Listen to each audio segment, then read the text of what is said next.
થોડા દિવસો અગાઉ વાપી ટાઉન વિસ્તારની અંદરમાં આવેલા સહારા માર્કેટ વિસ્તારમાં 30 થી 40 વર્ષીય યુવકની હત્યા કરાયેલા લાશ મળી આવી હતી, જેને લઈ પોલીસ દ્વારા સમગ્ર વિસ્તારમાં તપાસ હાથ ધરવામાં આવી હતી। સીસીટીવી ફૂટેજના આધારે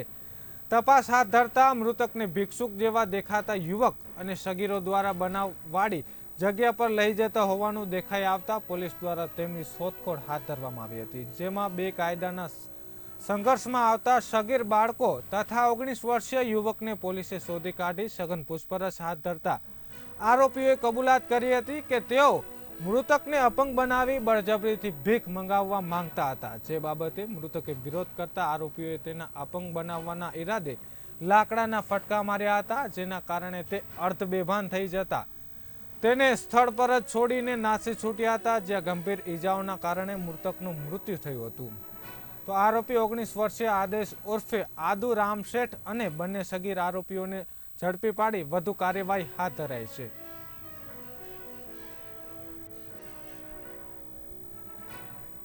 5મી માર્ચ 2025ના રોજ ઇમરાનનગર જે વિસ્તાર છે ત્યાં સહારા માર્કેટની સામે રિલાયન્સ કંપનીની ખુલ્લા પ્લોટવાળી જગ્યામાં બપોરના સમયે પોલીસ સ્ટેશનમાં ત્યાં રિલાયન્સના સિક્યુરિટીના જે ચોકીદાર છે એમણે જાણ કરી હતી કે એક લાશ ત્યાં પડેલી છે। તાત્કાલિક વાપી ટાઉનની પોલીસ ડીવાયએસપી સહિત તમામ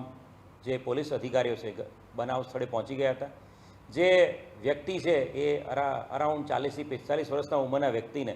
જે નજરે દેખાતું હતું કે એને પગની અંદર ફટકાઓ મારીને એના પગ અને હાથ બે ભાંગી નાખીને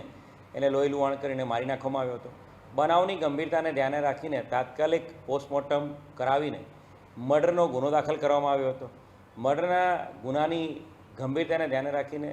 વિસ્તારના તમામ પોલીસ સ્ટેશનના ડિસ્ટાફની ટીમો સાથે સાથે ક્રાઇમ બ્રાન્ચ અને એસઓજીની ટીમો પણ આ બનાવને હત્યાના બનાવને ડિટેક્શનમાં કામે લાગેલી હતી। અલગ અલગ જે વિસ્તાર છે આખો વાપીનો ઇમરાનનગર, સીરી, ડુંગરા, ડુંગરી, ફળિયા અને વાપી જીઆઈડીસી સમગ્ર વાપી વિસ્તારના જે આપણા CCTV command and control room છે ત્યાંના સીસીટીવી એની સાથે સાથે ટેકનિકલ એનાલિસિસ અને સાથે સાથે હ્યુમન ઇન્ટેલિજન્સ આધારે વર્ક કરતા એક જે રેલવે સ્ટેશનની બહાર ફૂટપાથ છે ત્યાં જે ભીખ માંગતા મજૂરો ઉપર ચોક્કસ બાતમી આધારે શંકા જતા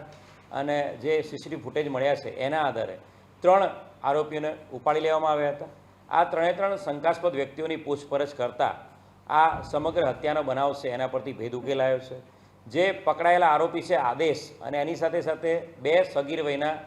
બાળકો એમ 3 આરોપીઓએ આ ગુનાને અંજામ આપવાની કબૂલાત કરે છે।